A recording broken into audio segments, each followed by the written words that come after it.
Okay, so let's get it started. Because there is no time to waste today. Because it's such a high energy day today. It's been such a high energy week in general. Sarcastically speaking, of course, because the season has ended. They played the UCL final, and it will. I mean, that's it. Nothing else was going on. Um, Arsenal had a parade. Probably, I don't know, because they deserve a parade, right? They deserve a pat on the back always. Arsenal, they're so like fragile and sensitive. They deserve everything. Um, anyway, so no Arsenal hate today, I promise. Let's just hope that next season. Okay, doesn't matter. I already mentioned that point. Let's not just repeat ourselves, right? Let's talk about it. Let's talk about what's happening. Exciting time in football this week, and I'm talking about first week of June, full week of June. So basically, tomorrow World Cup starts. Can you believe it? Can you imagine? Tomorrow is Thursday, and European time it's going to be evening Thursday. The World Cup starts. Can you imagine? Can you believe this? Are you excited about the World Cup? So every single one of those channels that I'm watching and I'm following post the same question. Are you guys excited about the World Cup? So let me know. Okay. I'm not really sure what to tell you. I don't think I'm that excited.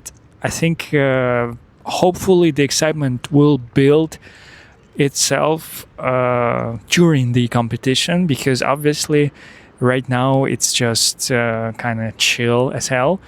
I don't know if I'm gonna watch the opening ceremony. I'm definitely watching. I'll try to watch all the games. Maybe I'm gonna even stream some of the games. Let's see how it's gonna go. But basically, I mean, everyone is doing the prediction, like the table, like who's gonna win the World Cup. Everyone is doing that tables, but I haven't done it because I don't know. Am I lazy? Maybe. Am I excited enough to do this table? I don't think so. Am I going to force excitement? No, of course. You know me. I'm not going to do that. So yeah, this World Cup stuff. I think I'm gonna say that France and Portugal. I was thinking, and those are teams that I don't think even Portugal is a dark horse, if I'm being honest. I think genuinely they just have a great midfield, and they have pretty good squad. I think they have a pretty balanced squad, and mostly just stars playing in that 11. I'm not sure about their attack. Maybe their attack is like the weak point for them, because Gonzalo Ramos, Cristiano Ronaldo. I mean, Cristiano is not probably going to start in all of the games. I don't know. Last competition he started, I think, all of the games. It's very strange. But they have Bruno Fernandes, Bernardo Silva, right? You can consider them midfielders technically, not really but they're 10s, I think. And behind them you have Vitinha and obviously João Neves. And this is I think they're centrally. I mean, Rafael Leao they have right on the left, but this guy, he got a red card. Maybe after the link to Manchester United, he thought, you know what, I need more red in my life. And he's just like, boom, red card. I told you already what I think about Rafael Leao. I hope he's not going to join us. I hope he's not going to come to Carrington as a player, maybe just as a visitor to see all the amazing trophies that we have there. But I don't think we need this player at all, literally. What about transfer stuff with Manchester United? I mean, Ederson, right, magically got called up to the national team after he announced that basically he's signing for Manchester United. Everyone said that it's like a Manchester United effect, Players come to our club and they get discovered by their national team coaches. Ancelotti didn't know who Ederson was before that, and then he's like, wait a second, who signed for Manchester United? Ederson? From where? From Atalanta? And he was like, call this up. We need him here. So yeah, Anyway, it was really sweet to see how Cunha greeted him when he came to the camp, right? Let's call it like this. But also, it was really, in general, if you put sarcastic mood aside and and put yourself in the shoes of Ederson. So imagine Manchester United officially is interested in you for like 3 years probably already, or something like this. We've been following this guy, we've been linked to this guy already. So basically you're waiting for your move to Manchester United for 3 years, and you want to go to that club specifically, and finally they're coming for you. And same week that everything is agreed, basically you get a call from Ancelotti, and he says, you know what, we need you, bro. I think it's crazy. Like, imagine the level of excitement that this player probably has. I mean, you couldn't tell by his face. Maybe he has a poker face. We'll learn more about Ederson once he is part of our team, training and playing games. For now, it's hard to understand what type of guy he is, like character-wise. But we seen his performances on the pitch. Talked about it probably already, but yeah, imagine like the level of joy and excitement. Like, you're not going to the World Cup and you're staying at Atalanta, and then like boom, same week you're signing for Manchester United, and Ancelotti is calling you, and you fly into North America. I think it's pretty damn cool. So I'm happy for Ederson. I hope he will have a good World Cup, just like Cunha. And all of our players who are going to the World Cup, because I watched this. I was watching this stream, Tactical Devils stream, and basically they were really. Kudos to these people, to Jarvis, who's doing this channel, because he actually took time to research the pitches that there will be playing on at this World Cup, and a lot of structure of the pitches basically is that they are built on concrete. So the first layer is concrete, then it's like this system that like sucks the water from the soil and from the grass, and then you have just a little bit of sand, soil, and then you have a grass. And apparently, people who play football and who actually were at the pitch, I think this is I'm not sure that this is a real pitch. It doesn't really matter right now. But the point is that people who've been on football pitches, on the grass, they can say that there are differences apparently. And a lot of players, professional players that went to this World Cup with their national teams, they already said that, you know what, these pitches, they're like, we're not effing with them, These are some weird pitches.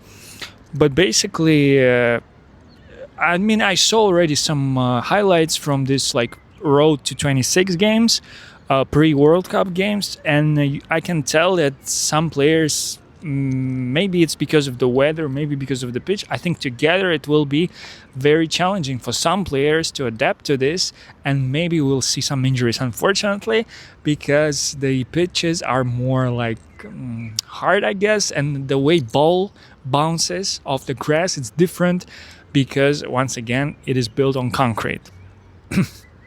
I hope that all of our players will come back to Carrington healthy. Maybe someone will come back with a trophy. You know what? Maybe Bruno will beat this record of Pele with 6 assists, I think, during the one World Cup.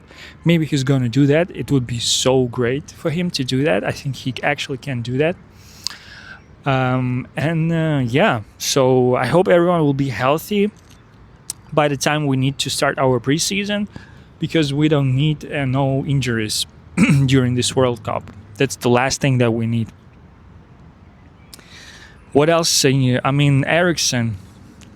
Oh my goodness. I have to say something about this about this man. He's a grown man. But also Dorgu scored another goal from outside the box. It was this bazooka, this bullet, this airstrike, whatever you want to call it, this missile. He launched it again, scored a goal. The ball saw back of the net. He celebrated. Who is this player? Okay, let's just talk about this, about him a little bit. Who is this player? Is he a left back? Is he a left wing? Dark wing? Duck wing? What is he actually? You know what? We don't know. But this player is something interesting. You know what? Everyone was already talking about his physicality and the fact that he's definitely an athlete, but also he can score goals apparently outside the box because he already done it multiple times, and he scores goals like on a regular, which is like, I mean, go at it, like don't stop, come back to Manchester United, score those goals by any means, go at it.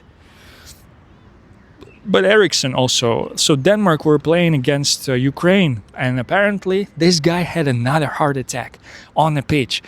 This is, at this point, sometimes I have some dark sense of humor, but at this point I don't even want to joke about this because this is not even funny anymore at this point. And the fact that he issued a statement after this accident happened and after he came to his senses, he wrote that, you know what, guys, the reason why I collapsed this time, it's different from the reason why I collapsed the first time. So basically I'm just gonna rest and gonna continue my football career. That's the sentiment that I got from his statement. And if it's indeed like that, I think he's crazy. Why do you have to play football? You have a pacemaker, dude. And I also, someone in the comments said that pacemaker, basically it doesn't work like this, how to call it, in hospitals they have like, oh my goodness, intensive care, right? And there are these like machines that are basically like life support machines, right? This is not how pacemaker works apparently. The pacemaker is just there to, you know, in case something bad happens, it's gonna like, it's like, I got you, you know. That's how pacemaker is working. And apparently he wants to continue playing football. For me, it's so confusing. Like, he already has this like small business with this soda water, something energy drink that they were promoting with Rasmus when he was still our player. By the way, he's gone. Napoli signed him on a permanent. Good job, Manchester United transfer department. And so long, and goodbye to Rasmus. Maybe one of my least favorite players throughout this post-Fergie era, literally. So he's gone, and where I was going with this, they were promoting this soda energy drink, something sparkling water. So Eriksson, bro, don't stop playing football at this point. Like, don't do this. I'm not saying it like to control you or to like, you know what, it's like I know better or something, but bro, don't do this because you're gonna die. Like the third time, you know what, maybe third time will be it, finito. But I don't understand also his case, because does he really need money that bad? Like, does he really love football that bad that he still wants to play? Bro, just chill the out, excuse my French, and just stay home and just like like sell your soda water by any means. Is it his wife? She's pushing him to continue? I hope not. I hope his family is telling him, bro, stop. We don't need you to risk your life. We got you, you know what? Maybe the wife will be like, you know what? I'm gonna go sign a contract with Ajax or something like this. I don't know. No, I'm joking, of course. She's not a professional footballer. But you know what I'm saying, right? I think he's from Denmark, bro. He started a business. He's gotta be pretty smart guy. Like, he's gotta be a smart guy. So like, I don't think he blew his money on, I don't know, some cars or chains or jewelry or something like this. I think he got his money still, and he's stacking it up and probably, hopefully, multiplying it also by means of that business, water business. So, bro, you're Gucci. You're good. Like, don't do this. Stop playing football. But anyway, it's worrisome. I have a feeling like we're gonna see Ericsson playing football still, like, which is so confusing. But it felt like this statement. It sounded like he's not gonna give up, like he's gonna continue playing. And at this point, you know what? Right now, I really kind of like worry for him and for his family. And of course, I don't want him to die on during his job, right? On the job, on the pitch.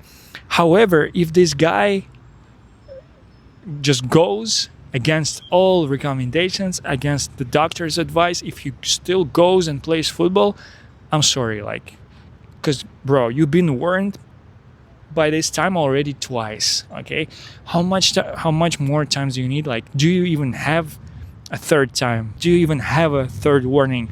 Maybe you don't even have that anymore.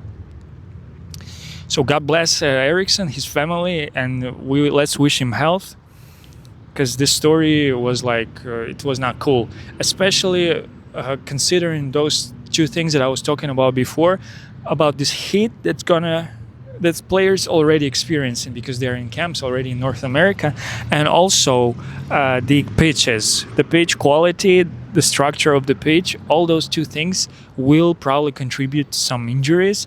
Hopefully no one will get a serious injury. Hopefully our players will not get injured. And also this heat, like players with heart conditions and stuff, like, bro, you gotta be mindful of that. Like, you cannot just go, because I'm pretty sure I can bet money that a lot of players, they're playing with some minor heart conditions, minor health maybe conditions, because no one is absolutely healthy. And people who do sports, sometimes they also have some issues. But like, don't try your luck. There is no need. Yeah, it's World Cup. You can still go in with your team. You can still support them. You can still be there. But like, playing and just being there, maybe watching from the stands or from the bench, those are two completely different things.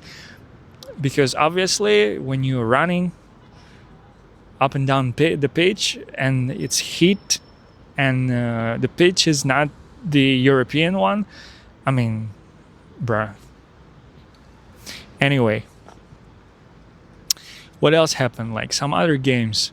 I don't quite remember the results. I know the Argentina won a game.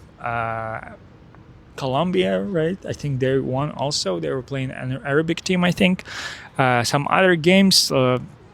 England 1-0. I think they won. Like Kane scored from Spence cross. And I haven't watched this game, but I'm gonna watch England obviously. But I have this feeling like they're not gonna, like, excite the fan base and just like people who watching football, casual supporters. I don't think they're gonna be a talk of the town. I don't think they're gonna be newsmakers. Not because of their performances on the pitch. I have this weird, sneaky feeling. And also, for some reason, Beanie Man, like the guy who does usually press conferences in English Premier League, he's posting now press conferences of Tuchel. So it's recommended to me on YouTube. So I watch them also. And something like screams also like PC woke, and also this kind of like friendly Amarin style like of press conferences. However you want to call it, hip, modern, like healthy, maybe some people will call it. But something like, I don't know about this. You know what? It feels like the pressure just mounts on his shoulders and on the shoulders of his team and player picks. And I don't know, maybe it's how he's gonna deliver. Maybe that's his strategy. He just wants to attract as much negative attention to himself, and then he will deliver under this pressure. Maybe that's how Tuchel works. But I haven't actually followed his season at Chelsea when he won the UCL, and I don't know about his victories at Dortmund and his style of play. But like, if you check this rating of like Haram coaches and Haram teams, I think Tuchel will be somewhere in the middle there. For me, it's very important that we just speak about it. Just straight away speak about it. The mission, the target of this mission is clear. Second star on our shirt. The point is, guys, I want to arrive here. I'm not going to talk about anything. I want to arrive here on top. When it gets really tough. With the toughest group in the world. The toughest group in the world. When we sit here in the plane and land, we know will become a great camp. Maybe even after Jose Mourinho, maybe after, but somewhere in the middle there. So we're gonna see. We're gonna see England. Of course, I'm gonna watch Portugal and Brazil. The opening game will be South Africa and Mexico. So Mexico probably gonna play open the tournament. It's like a team who's playing. You can say it's their home. Basically, it's their continent. Some games will be in Mexico. What else? Someone on Tactical Devils podcast was complaining about the color of the ball, that it has three colors because three countries are hosting, and it's Canada, States, and Mexico has a green pattern on the ball, and the grass is green. So someone says that when ball is rolling or they're passing, moving the ball, you can barely in motion. It's hard to track it. Like, it's hard to see where the ball is on the pitch. I don't know personally. Let's see. I don't think I had those issues. If they're playing with the same ball during those Road to 26 friendlies, I think I have no issue with that. So it's not hockey for me. Hockey, I can watch hockey because I never can track the. I don't even know how it's called, like the black thing that they moving around there. Anyway, puck, I think, right? Puck. Anyway, so what else is interesting? The transfer saga with all these midfielders, with Elliot Anderson, of course. City already made a bid of 80 mil, I think, maybe 100 even mil. Nottingham Forest wants 120 for Elliot Anderson. Some people say that he's the only player who worth that type of money this summer. In my opinion, it's cap. I think that he's just a good, solid player. I don't understand why people are already calling him exceptional. Let him go to bigger team. Let him settle down there. Let's see how he's gonna perform, and then we can say that he's an exceptional player, because that's an important step for him. I don't think he played before in a bigger club than the one that he's now. So there you go. What else? Honorable mention. Let's think who deserves the honorable mention. Romero, probably, right? So this guy, he was playing for Argentina already, and someone linked him to Manchester United. Can you imagine Lisandro Martinez and Romero from Tottenham together in the center of defense? I think it's a nightmare. You know what? It's this type of nightmare when you see it, like you wake up instantly, like in cold sweat. God forbid we have these two players. God forbid anyone has this type of two players with these profiles in their team in this position of center of defense. I think it's head loss guaranteed. Like, not even banter or shithousery, just head loss guaranteed. Imagine like if both of them just freak out, dive into 2 feet tackle, red cards for both of them, and you have a hole in the center of defense. Unfortunately, I can see that happening. Some people, Mina was saying that this is the type of player that maybe we need because he's like this bully and etc. But I think we already have these type of players in the squad right now, and who are performing this bully duty even better. Because I don't want a player like Tarkovsky, for example, right, in Manchester United, who's just a bully and adds nothing else. He's just the tough guy. We don't need that. We cannot afford that luxury. Let's leave it to those teams who got relegated this season and these lower tier teams. Let them have those players. Let them have fun. Let's just be technical. Let's be just better skill-wise, football-wise, and let's just outplay them in football. You know what? That's the plan. How that sound? I think Carrick actually has this type of plan. Midfielders that we are linked to, all of them already been mentioned on my shows, and everyone already who's following transfer news, they know who these names are. They know this list. Maybe one interesting thing is that United tax definitely exists. Teams already. So from what I understand, the transfer window is not even open yet. Teams already asking for 100 mil for all those players. Alex Scott, Tonali, Matias Fernandes, 100 mil for all those players, for each. And I just don't understand. Like, at this point, like, Lewis Hall is more realistic signing than any of those midfielders. Maybe we should use it next time as a tactic, like announce that we're going to be buying like attack group, and then psych, we're gonna buy goalkeeper and defenders or something like this, because I don't understand the logic behind this, because obviously agents know who clubs are looking for during the summer break window. So obviously they're trying to raise the price, they're trying to speculate, they're trying to do this, haggling, whatever you want to call it. And it's nasty, especially for those clubs.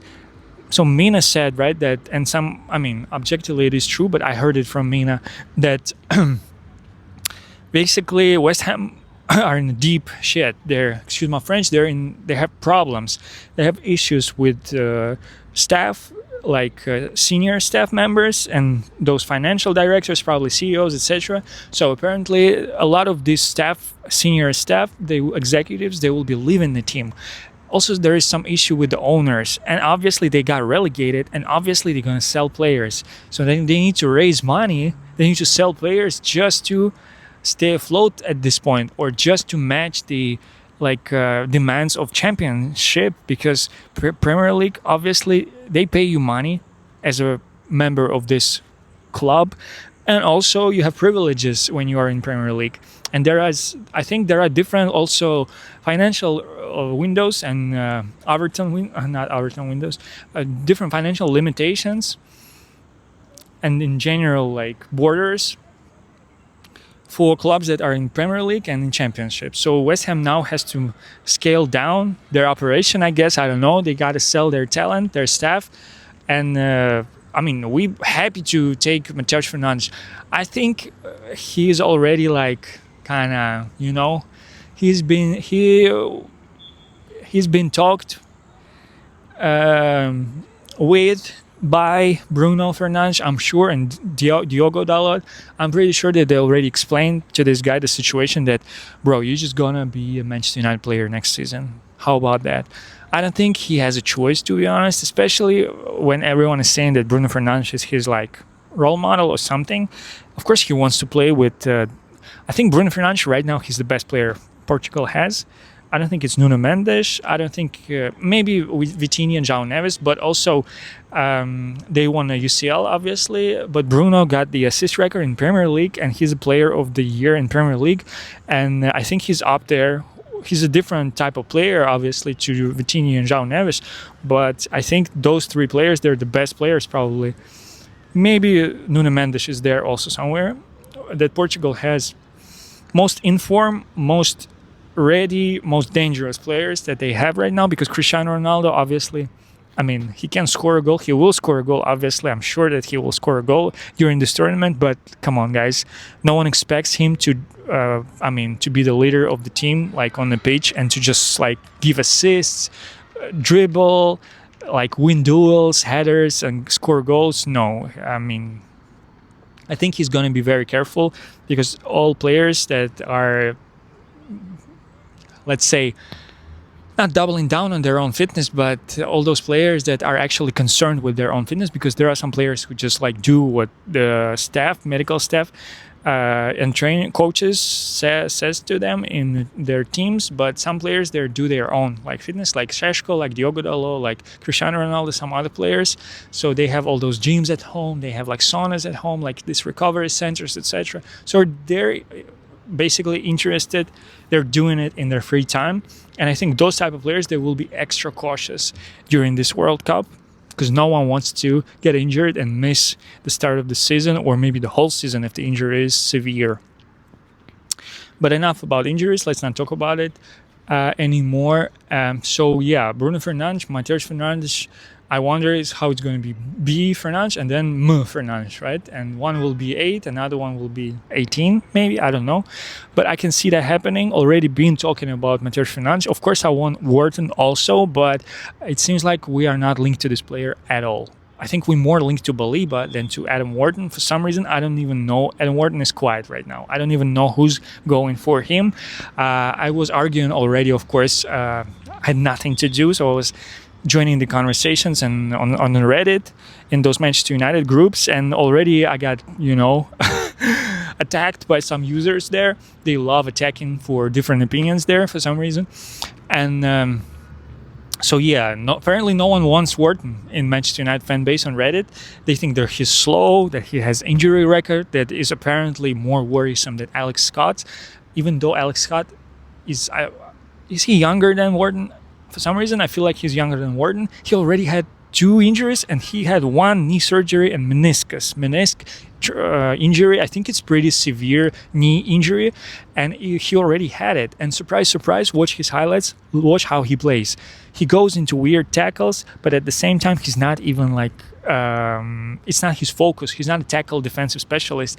He's just like moving around a lot, like Mason Mount. Maybe, I mean, obviously he's more technical and more like attack minded, and he contributes more to the attack. But he's moving around kind of like erratically, like Mason Mount, and I don't even know what to make of this player. I mean, people that I watched in those channels, they say that he's a good player. I'm not gonna argue with people who watch more football than me, but when I watch his highlights, if you watch his highlights, there will not be like back to back to back goal, assist, or amazing pass or dribble. There will be a lot of turnovers. So it feels like he got to work on his game, and it feels like he's still at that stage that where he thinks that he's like 16 years old and he's gonna like be like Wayne Rooney. You know, he's just gonna like smash everyone. He's gonna like go into every tackle, etc. But then some players who play like this, very aggressive and dynamic and energetic, later they pick up injuries and they cannot come back to the same level that they teased after the injuries. So I think this is going to be the case with Alex Scott if he's not going to chill out. It feels like he's going to follow this trajectory of Eric Bailly, maybe Lisandro Martinez, and some other players that were playing. Mason Mount also, like, because he got injured. If I'm just going to run out of frame, it's because I see this wasp here. So anyway, Mason Mount, he also followed the same trajectory. He was like just covering mad ground on the pitch. Like he was scoring goals. He was like super dynamic, pressing specialist. And then he got injury because of this style of play. And what now? He cannot go back to the same level, and he's missing games. He's missed more games than he played after this injury, I'm pretty sure. And I don't understand, like, I think by this time we already have to understand that some players that are passion merchants, for example, we not necessarily need them at Manchester United. We don't need every player to be like beat themselves in the chest, kiss the badge, you know, and just like scream in the camera. We don't need that. Like, we just need technical players who's gonna do good things with the ball and score goals, give assists, and like treat us with these joyful, amazing performances on the pitch. So that's who we need. I'm not sure we need passion merchants at this point, and those like crazy, dynamic, energetic guys who's gonna like, you know what? It's like they're drank like this. Like, I don't know. This will expire because you cannot sustain this level of energy, this level of intensity. You're gonna pick up an injury, and you will not go back to the same level after you heal. So yeah, that's my point. Anyway. So Ederson, we got him already. Matheus Fernandes, it feels like West Ham is going to break our balls, but at the end of the day, I think the situation there is like the player himself, he's not going to go to another club. I have this feeling. So he picked already Manchester United. So I think the situation will go next, similar to maybe Mbomo situation. It will drag, basically, maybe until the later stages of transfer window. So I think we got to just step out. So either it happens literally on this line opening day of cup, first maybe 2-3 opening first days of the transfer window, it's either happens this early or everyone's gonna wait and chill, and West Ham will basically have to submit, and they will have to surrender and agree with our actually pricing, because they will have to sell this player. They cannot keep this player. If they want to keep this player, they have to sell like 4 or 5 other players, which are less valuable on the market, because this guy is very valuable, but he's not 100 mil and he's not 80 mil. I don't think he's even should be total, like with add-ons, 80 mil. In case if every add-on will be, every bullet will be ticked on this contract. I think tops it's 70, in my opinion. 65, 70 total for this player, it's more than enough, honestly, because he's so young. Yeah, he showed already signs that he's going to be a good player and progress, and he already showed that he can play against big teams in Premier League, but still just one season, right? He needs more time, bigger club, also young. There are risks. So it's not like we buying like, I don't know, someone from PSG and they asking for this money. It just doesn't make any sense. I think it's United tax, also it's Premier League tax, and clubs are just being delusional. Maybe it's their strategy. They want to like push us into buying those players right now when they want us to buy, but we don't want to. We don't need to buy this player technically. Some pundits and commentators and influencers say that we got to walk away. If they're asking for 80, we just walk away. I don't think we should walk away. We should be in negotiation, especially if the player already agreed. If personal terms agreed with player and he wants to play for represent our club next season, don't walk away. Stay in negotiations, but just don't accept the price, the asking price. Wait until they will suffer a couple of blows that comes with being relegated and all the internal issues that are happening at West Ham, and they're gonna sell. Like they're not gonna just think up magical plan how to keep this player or stay in Premier League. No, nothing good will happen to West Ham in this summer at least. So I'm not gonna trash West Ham. Good club. They had this movie about them, right? Green Street Hooligans. It was not about Manchester United. It was not about Leeds or Blackburn. It was about West Ham. So maybe it's a cool team. Who knows? Anyway, so Carlos Baliba, I think it's like a backup. It looks like a backup because he didn't really convince us during this season that we got to go for him, but he's still there. And I'm pretty sure that next season he will be better than this season. So it's an option right there. And what else do we have? Tonali, asking price 100 mil. Been thinking about this player, about his profile. I don't think we need him desperately. He's just like this Ederson type player, and maybe Ederson even more like, I wouldn't say technical, but maybe he's even more like interesting in terms of his playing style than Tonali. Tonali is just very sturdy, solid player. He's going to do the job, but is he going to excite us? Is he going to upgrade, to step up? Is he going to step up his game? I'm not really sure. There are no signs. I think he's just going to be a steady guy, sturdy, difficult to maybe win duel against. He's going to be winning duels, picking up those balls and giving these balls to other players who are better technically and who can actually distribute it. Maybe that's the case. That's why I want Wharton, I guess, because he's this old school type of midfielder, 6, I think, who can just distribute the ball and be chill and be also positionally disciplined. I think Wharton can be just chill, and he's not going to be the star of the show. He doesn't want to do that. He's happy being there in his position and just doing his job. I think we should look into this type of profiles of players. Like I told you before, passion merchants, it's amazing. So other players, Rashford type, like star players who are, becoming divas in the end, we should just take it easy on this type of players. Look into this Paul Scholes profile players that just go to work, give you 7, 8 out of 10 and leave. And you don't hear about them, They're not in the news. They're not giving interviews, they're not doing TikToks. They're just with their family, maybe with their dog, with their partner, watching Netflix, eating ice cream, doing whatever. They're not on social media. They're not trying to be the star of the show. I think we have to look into this type of profiles. But also, obviously, first of all, he's got to be a good player, technically gifted and very good in his profile, in his technical abilities and in his football performances, game, whatever. So yeah, what else? Let me take a quick break. I'm gonna sip some water because it's pretty hot. Okay, so I'm back in the frame, but honestly, I was just thinking what else I need to talk about. Of course, I can just keep on yapping, but I think literally this whole week was really uneventful. I mean, I watched Overlap podcast today earlier, but I haven't watched precisely, or I wasn't really focused. I mean, again, they were doing predictions for the World Cup, Guys, you too, really.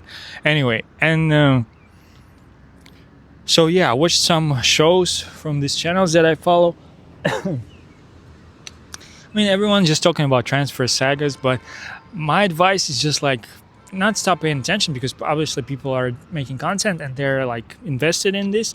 But personally, I'm not going to be super invested. I just understand what's going to happen pretty much, right? So it's either we sign, because like everyone just says that, like journalists, I mean, fans were saying it, fans, smart fans were guessing it, fans later were saying it, speculating about this, and now journalists are actually repeating the same idea that Manchester United is going to be super active this summer on the market, and they are ready to, to put the cash, to slap to break some recs, to f up some commas, they're ready to break the bank, and of course these are great news.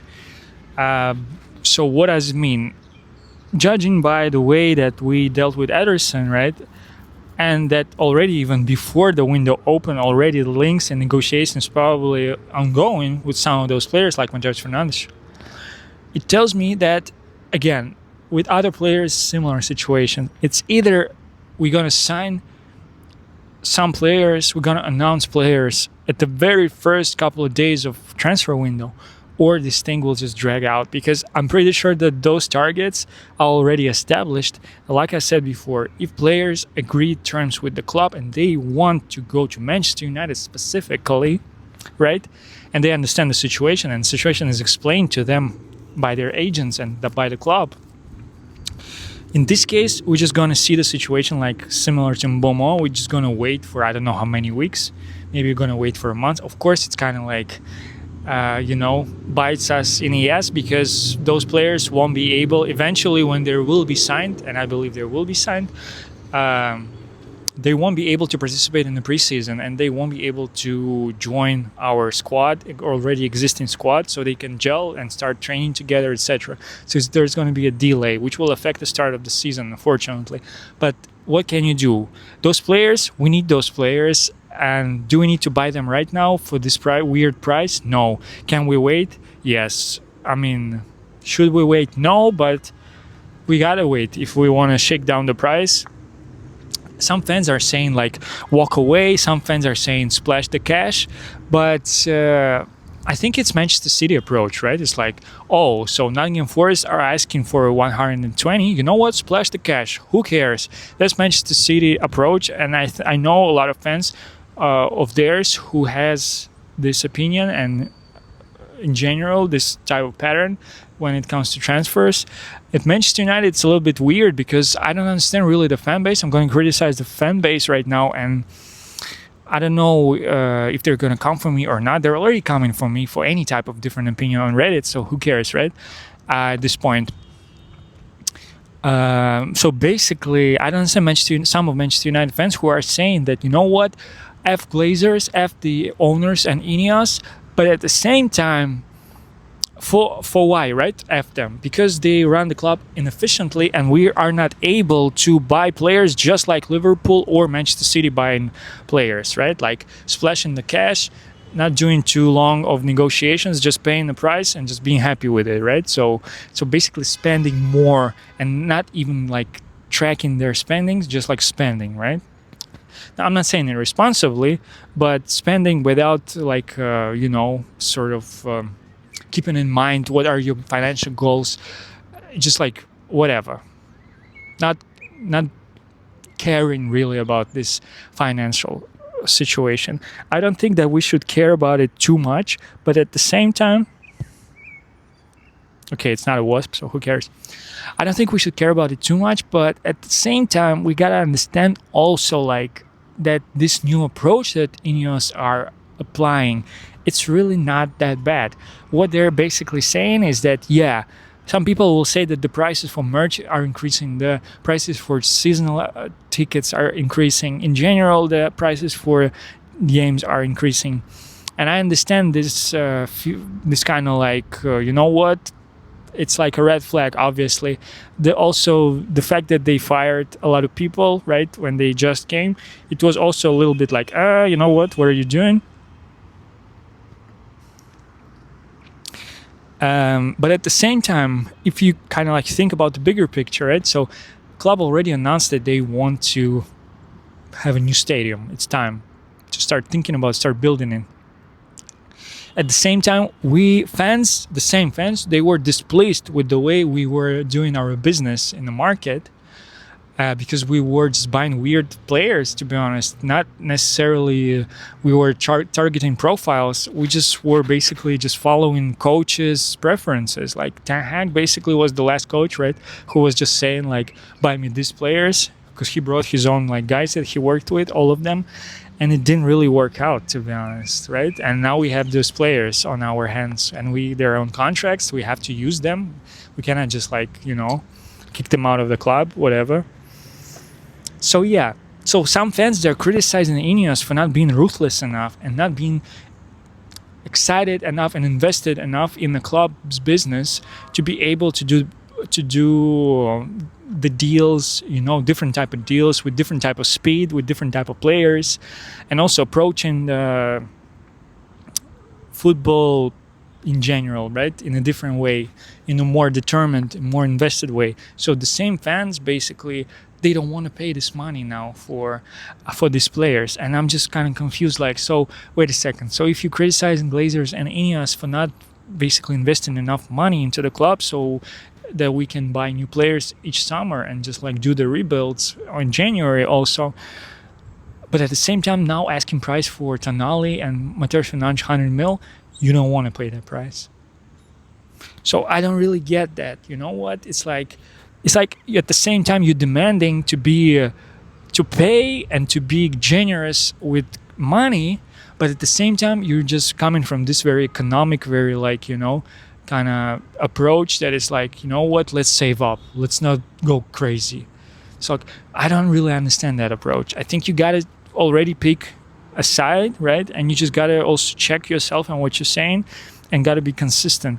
Because basically, if you're saying that you want them to be active, invested, and ruthless on the market, then call for those signings. Then call for signing of the Elliot Anderson for like 130 mil.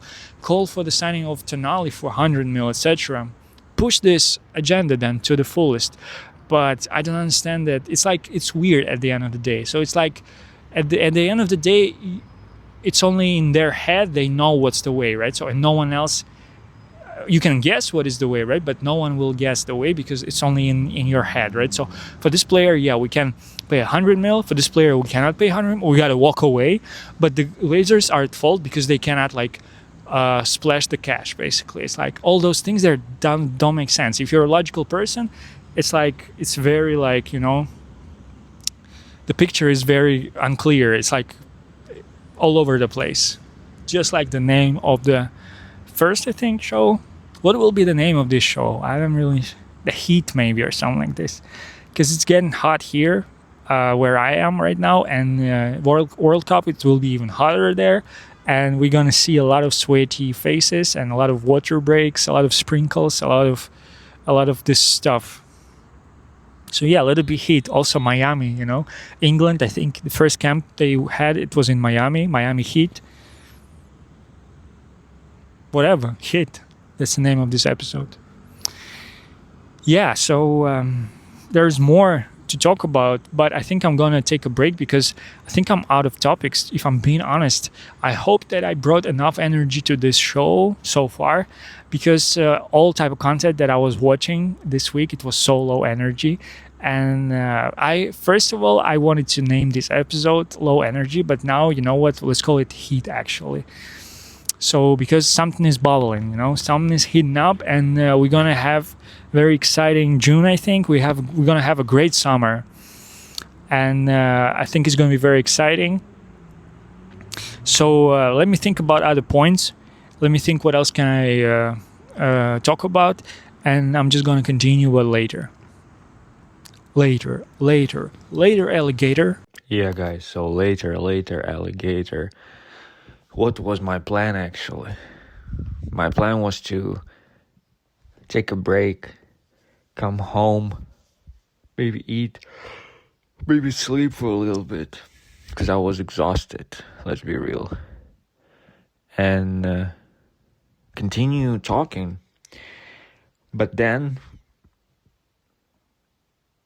time just moves so fast, and World Cup already started, and it's Saturday morning right now where I am. USA Paraguay 3-1. I haven't watched the game because I was editing the video. I started streaming, which is crazy thing to say. I think I'm gonna do watch-alongs of games on Twitch. YouTube right now, it looks kind of dead. I'm just starting out, so it will take some time. Until we'll see some traction, I don't think I'm gonna do any lives on YouTube. Maybe I'll just do one, just to see how it works. The algorithm, or whatever you want to call it. Your Highness, the algorithm. So yeah, we'll see about that. And I think already on the weekend there will be some good games. Brazil, Morocco, everyone will be watching that game, me included. And then, as usual, next week I'm gonna record a new show. I don't think it will be hour and 30 minutes, let's say hour and a half.